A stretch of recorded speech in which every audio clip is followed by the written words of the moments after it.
বন্ধুরা, আজকে একটা নতুন খাবার ভিডিও নিয়ে চলে আসলাম। দেখো, আজকে মা রান্না করেছিল কচুর লতি দিয়ে কাতলা মাছ আর পাবদা মাছের ঝোল। এই প্রথমবার আমি দেখলাম মা কচুর লতি দিয়ে পাবদা মাছ আর কাতলা মাছ রান্না করলো।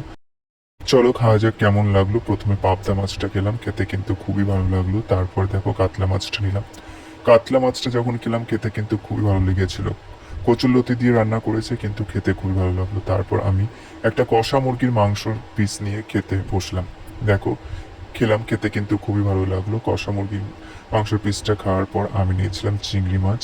চিংড়ি মাছ রান্না করেছিল আজকে, এক পিস চিংড়ি মাছ নিয়েছি দেখো। আর এদিকে আবার যখন মাংস আর একটুখানি নিলাম, দেখো মাংসটা খেতে কিন্তু খুবই ভালো লেগেছিল। মা খুব ভালো রান্না করে মুরগির মাংস। তারপরে আমি আরও একটুখানি নিলাম মুরগির মাংস। মুরগির মাংস খেতে খুবই ভালো লাগে, তাই আরও এক বাটি নিয়ে বসলাম।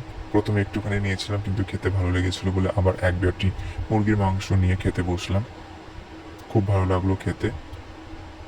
দেখো বন্ধুরা, দেখা হচ্ছে পরে আর একটা খাবার ভিডিওতে।